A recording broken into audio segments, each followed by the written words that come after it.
So what are the parts of speech? Parts of speech are categories that classify words based on their function and role in a sentence. These are 8 main parts of speech in English.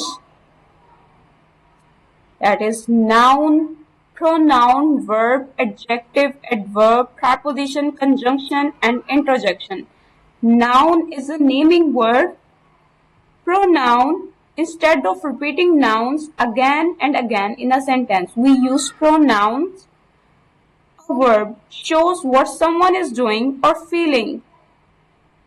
Adjective, it tells us more about a person, place, or thing.